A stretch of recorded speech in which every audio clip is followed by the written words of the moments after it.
MP board कक्षा 11वीं वाले सभी मेरे प्यारे भैया बहनों के लिए यहाँ पर जो द्वितीय परीक्षा यानी कि सप्लीमेंट्री परीक्षा जो आपकी होने जा रही है, और जो बच्चे भौतिक शास्त्र यानी कि फिजिक्स में फेल हुए हैं उन सभी बच्चों के लिए ये पूरा पेपर है।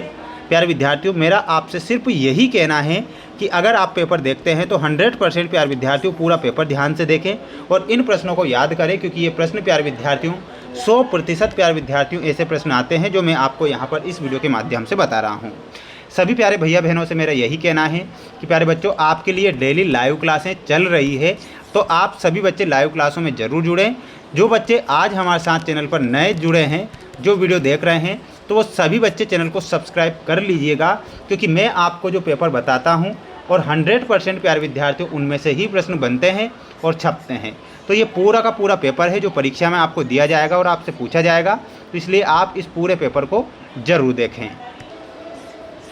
प्रश्न यहाँ पर आप देखिएगा प्यारे विद्यार्थियों, ये पूरा का पूरा पेपर आ चुका है आपकी स्क्रीन के सामने। पहला प्रश्न आप देखिएगा, यहाँ पर आपसे पूछा गया है सही विकल्प चुनकर लिखिए में पहला क्वेश्चन आएगा, ध्यान से पढ़िएगा। ध्रुवों पर गुरुत्वाकर्षण का जो मान होता है वह कितना होता है? प्यारे विद्यार्थियों, प्यारे साथियों, ध्रुवों पर गुरुत्वाकर्षण का जो मान होता है वो कितना होता है? अधिक होता है। इसमें आपको क्या याद रखना है? अधिक होता है। कौन सा पदार्थ अधिक प्रत्यास्थ पदार्थ होता है? प्यारे बच्चों, आप जानते हैं कि इस्पात जो होता है वो अधिक प्रत्यास्थ पदार्थ होता है। तो यहाँ पर आपको क्या लिखना है? इस्पात आपको करेक्ट उत्तर करके आना है। मेरे सभी प्यारे भैया बहनों के लिए मेहनत मैं कर रहा हूँ, तो आप सभी बच्चे वीडियो को लाइक कर चैनल को सब्सक्राइब जरूर करें और अच्छे से प्रयास और मेहनत आप लगातार करें। श्यानता निम्न में से किससे संबंधित है? तो प्यारे विद्यार्थियों, श्यानता जो होती है वो किससे संबंधित होती है? वो घर्षण से संबंधित श्यानता होती है। इसमें आपको घर्षण करेक्ट उत्तर के रूप में कर देना है, ठीक है। तो ये आप इसका एक स्क्रीनशॉट जरूर लेते चलें और इन प्रश्नों को पढ़ते चलें, याद करते चलें, क्योंकि ये प्रश्न आएंगे आपकी परीक्षा में। निम्नलिखित में से कौन सा ऊष्मा का मात्रक नहीं है? प्यारे विद्यार्थियों, ऊष्मा का मात्रक कौन सा नहीं होगा? अंश सेल्सियस जो कि ऊष्मा का मात्रक नहीं है, यहाँ पर आपको अंश सेल्सियस लिखना है। समतापी प्रक्रम में नियत रहता है, तो क्या नियत रहता है? ताप, आयतन या दाब, या इनमें से कोई नहीं। तो इनमें से क्या लिखना है? इनमें से कोई नहीं। ये आप यहाँ पर करेक्ट आंसर के रूप में करेंगे। इसके बाद देखिएगा अगला प्रश्न, आवर्त गति में स्थिर रहता है। तो आवर्त गति में क्या स्थिर रहता है? तो आवर्तकाल स्थिर रहता है। प्यारे विद्यार्थियों, यहाँ पर आपको आवर्तकाल करेक्ट आंसर के रूप में करना रहेगा। बढ़ेंगे हमारे अगले प्रश्न की ओर। अगला प्रश्न देखिएगा, ये आपके रिक्त स्थान आएंगे आपकी परीक्षा में। प्रतिबल का मात्रक है, तो प्रतिबल जो है वो किसका जो मात्रक होता है वो क्या होता है? इसमें आपको क्या लिखना है? न्यूटन प्रति मीटर स्क्वायर, प्रति मीटर स्क्वायर। शक्ति एक राशि है, तो शक्ति कैसी राशि है? ये एक अदिश राशि है। एसआई पद्धति में कार्य का निरपेक्ष मात्रक है, तो वो क्या हो जाएगा? जूल। तो इसमें आपको जूल लिखना है। तरंगे केवल द्रव्यात्मक माध्यम में संचालित होती है, तो वो तरंगे होती है यांत्रिक तरंगे। तो इसमें क्या लिखना है? यांत्रिक तरंगे। बल के आवेग का MKS मात्रक क्या हो जाएगा? तो मात्रक हो जाएगा प्यारे विद्यार्थियों, इसमें आपको लिखना है न्यूटन प्रति सेकंड, ठीक है।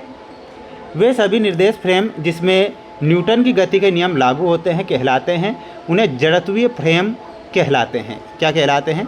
तो यहाँ पर आप लिखिएगा जड़त्वीय फ्रेम, आपको लिख कर आना है। ये आप इसका एक स्क्रीनशॉट ले लें, अच्छे से पढ़ लें।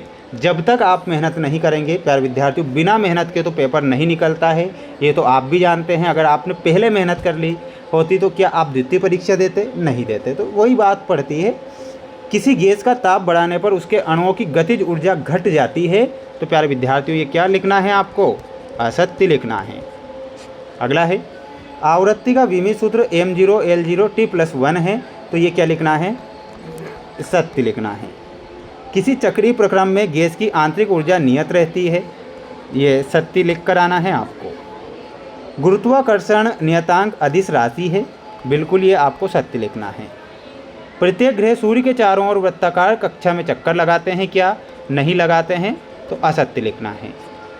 तो इसका क्या करें? आप स्क्रीनशॉट ले लें, पढ़ लें, है ना। जब तक ना सफल हो नींद चैन को त्यागो तुम, संघर्ष का मैदान छोड़कर मत भागो तुम, कुछ किए बिना ही जय जयकार नहीं होती, कोशिश करने वालों की कभी हार नहीं होती। अभिकेंद्र त्वरण में आपका आंसर हो जाएगा option number C, V²/R। Gas का दाब में आपको ऑप्शन नंबर एफ से मिलाना है, MnC⁻², यानी कि इसमें आपका ऑप्शन नंबर एफ। कोणीय त्वरण में आपका रेडियन प्रति सेकंड स्क्वायर उत्तर होगा। अविरतता का सिद्धांत में आपका जो सही आंसर हो जाएगा ऑप्शन नंबर ई। चंद्रमा की गति तो ये आवृत्ति गति होती है, वहीं गुरुत्वाकर्षण नियतांक में आपको ये जो एक राशि है अदिश राशि है, तो ये आपकी जोड़ी यहाँ पर संपूर्ण होती है। ठीक है, अब हम बढ़ते हैं हमारे अगले प्रश्न की ओर। अगला प्रश्न देख लो, ये आपका अगला क्वेश्चन आ चुका है। त्वरण क्या है, इसका एसआई मात्रक बताइए। प्यारे विद्यार्थियों, त्वरण क्या है, तो इसमें आपको लिखना है किसी वस्तु के वेग में परिवर्तन की दर को त्वरण कहते हैं। क्या कहते हैं? किसी वस्तु के वेग में परिवर्तन की दर को त्वरण कहते हैं। और इसका एसआई मात्रक क्या होता है? मीटर प्रति सेकंड स्क्वायर। क्या होता है एसआई मात्रक? मीटर प्रति सेकंड स्क्वायर। संवेग का सूत्र लिखिए, तो संवेग का सूत्र क्या हो जाएगा? द्रव्यमान मल्टीप्लाई वेग। ठीक है, तो यहाँ पर आपको क्या लिखना है? P बराबर mv लिख देना है, या फिर आपको संवेग का जो सूत्र होता है वो क्या होता है? वह होता है द्रव्यमान मल्टीप्लाई वेग। ठीक है, जिसे m बराबर mv से दर्शाते हैं। रॉकेट नोदन की कार्य विधि किस सिद्धांत पर आधारित है? तो प्यारे बच्चों, ये किस सिद्धांत पर आधारित है? रॉकेट नोदन की कार्य विधि संवेग संरक्षण के सिद्धांत पर। तो यहाँ पर आपको क्या लिखना है? संवेग संरक्षण। ये आपको यहाँ पर करेक्ट करना है, स्क्रीनशॉट ले लें। बढ़ेंगे अगले क्वेश्चन की ओर। अगला क्वेश्चन देख लो, ये आपका अगला क्वेश्चन है। ये आपके इसके बाद इनके आंसर भी बता दूंगा। आप सबसे पहले इनके आंसर देख लीजिए ना। घूर्णी गति का द्वितीय समीकरण लिखिए। तो घूर्णी गति का द्वितीय समीकरण आपको लिखना रहेगा ओमिका बराबर ओमिका 0 प्लस 1/2 AT²। कोणीय संवेग तथा जड़त्व आघूर्ण में संबंध लिखिए। तो इसमें संबंध लिखना है कोणीय वेग मल्टीप्लाई जड़त्व आघूर्ण। ठीक है, तो ये आपको संबंध लिखकर आना है, और संबंध हो जाएगा J बराबर I ओमिका, ये आपको लिखना है। इसके बाद प्यारे विद्यार्थियों, ये आपकी स्क्रीन के सामने आप प्रश्न देख पा रहे हैं। ये ऐसे प्रश्न हैं प्यारे विद्यार्थियों जो आपकी परीक्षा में आएंगे, और इनके आंसर जो कि मैं डेली जो आपको प्रोवाइड करवा रहा हूँ लाइव क्लासों में, तो आप लाइव क्लासों में ज़रूर जुड़िएगा और इनके आंसर भी अच्छे से समझ लीजिएगा। ठीक है, तो सभी बच्चे चैनल को सब्सक्राइब जरूर करें। जय हिंद।